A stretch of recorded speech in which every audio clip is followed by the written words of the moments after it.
Alright, what's up mga kabatak? So ngayon, ang i-unbox natin ay ang Kamakura G.I. Joe Classified Series.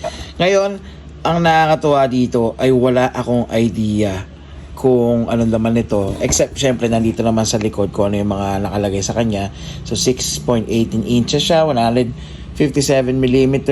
Tapos, may alt head siya. Tapos, parang meron ding, ano ba to? Parang cowl. Meron siyang dalawang samurai. Meron siyang dual sword. Tapos may guns and ang dami accessories. Ngayon, when I say wala akong idea, kasi first time ko yata hawak ng G.I. Joe na figure. Kasi never pa ako nakahawak ng G.I. Joe na figure, never pa ako nakahawak ng loose. So, this is my first time opening a G.I. Joe figure. So, samahan niyo ako. Tara, baka first time mo rin. So, completely boxed siya. Walang window. Tatanggalin natin ang seal sa ilalim. Para pwede pa nating ibenta. Actually, if you're interested for this, then send me a message na lang sa page, okay? Oh, okay. Oh, that's really nice. So, what we have inside the box ay yung figure na mismo. At ito na nga yung head na kasama agad. And then, yun lang. Siya lang mag-isa. And the rest of the accessories, ang astig. So, parang meron siya sariling vault for his accessories. Tapos, sobrang plastic friendly, no? Talagang, I think that's the reason why there's no plastic in this one. Because, we want to save Mother Earth. So, congrats agad kay Hasbro about that. Siguro check lang muna natin yung figure, then buksan natin yung armory niya.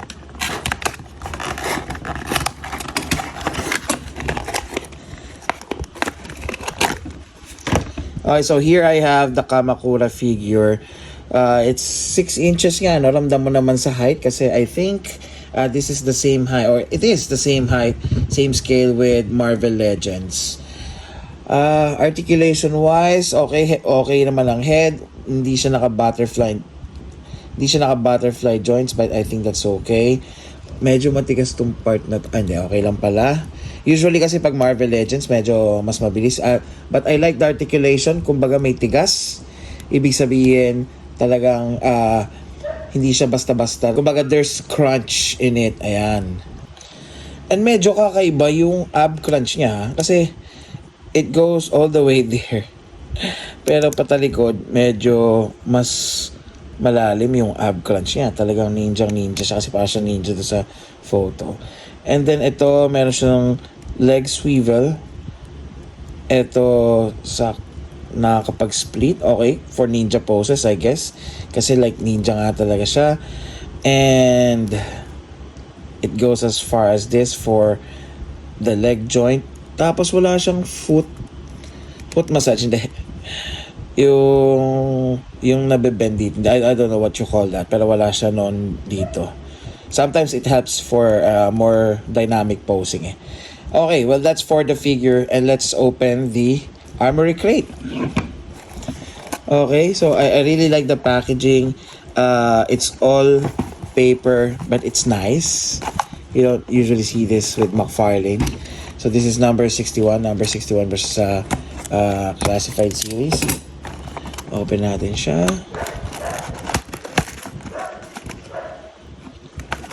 So inside, we will see meron dito naka-paper bag. And then yung instructions that no one reads. And then a couple of more paper wrap na accessories. I think this is to protect the accessories or the weapons to be bent. Ayan. So meron siyang 2 long swords or spears ba to? Ito pala swords. Okay. Ano pala? Nagmukha kasi mukhang magkadugtong. So ito yung 2 na swords niya. Tapos I think these are katanas, could be wrong. And then ito parang parang pwede siya i-combine. Ito yung lalabas. Parang if you combine the both of it, pag ginanon mo siya, pag pinagdugtong mo siya, it will develop a one long spear-like na sword, no? At ito, yun lang. Kailangan natin itong buksan to see. Okay, so here is an Uzi. I think this is an Uzi. I could be wrong. But it's just a small gun. And ito yung more katana. I think this is the katanas talaga. Okay. So, it's soft plastic, but it's better sa McFarlane, I should admit. So, okay yung feels niya. Parang it will not bend if halimbawa, sa McFarlane kasi parang nalulungkot, nagbe-bend siya eventually, but this one doesn't feel like that. It's soft plastic but it's better to whatever McFarlane is using. Sige, check na rin natin itong accessories para pala if ever may interested ay ma-feel niya, malaman na natin if may issues katulad nung nangyari sa Batman Year 1 natin, no?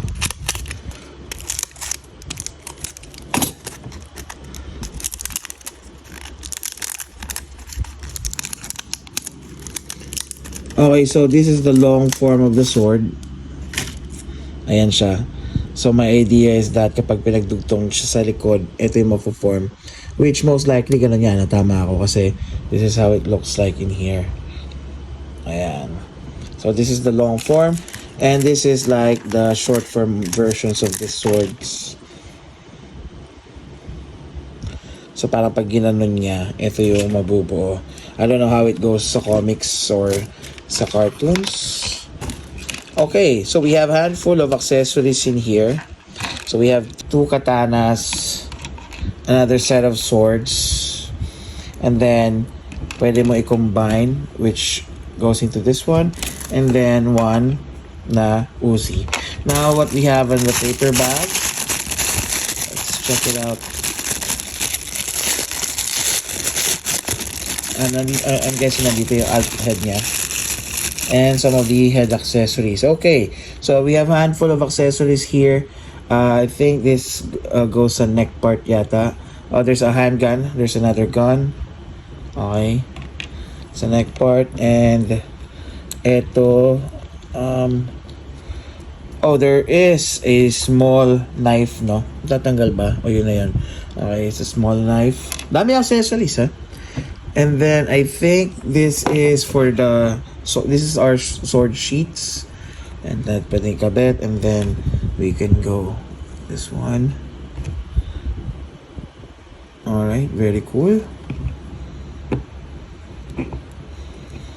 That's nice. Okay, pause natin siya dyan. And then ito yung alt head niya. The alt head really looks nice. I think this is a better head. Let's replace it. Oh wait, actually before we replace it, I think let's put this one. Ayan, oh, sa neck part nga siya. So parang if you wanna use the cowl. Okay, oh nice. Wow, very ninja-y. Very ninja yung itsura niya. Pero kulang sa alt hands. I wish there is like an alt hands na pwede siyang the typical ninja hand signs. Ito, saan to pwede? Oh, here. Okay. That's really nice. This is cool. Oh, yes, tigo. Okay, additional accent. Wow, this is a very cool figure. This is so nice. I like it. First time ko makahawak ng G.I. Joe and I like it. Tapos ito, parang hood pala to. Diba sabi ko cowl? I think it, pero parang di kasha. Ano ba yung itsura ng box? Ano ba yung nasa box? Balikan natin. I don't know actually if this actually fits. Or, ganun dapat. Okay, kailangan tanggalin yung ulo. And then, kaso mukha siyang medyo pangit. Or dapat dito yon. Testing nga natin. Hindi maganda tignan eh. Okay, it looks better with that rather than the actual head. Okay guys, so this is Kamakura for you. This is a G.I. Joe Classified Series na Hasbro. Very cool figure. Very nice sets of accessories. I like it. It's my first time unboxing a G.I. Joe figure. So thank you for joining me in this video. This is our day 22 of sharing a collectible. Maraming salamat sa sumusuporta sa serye na to. Salamat sa nagfa-follow, salamat sa nagla-like, salamat sa nag-share, and we'll see you sa next video.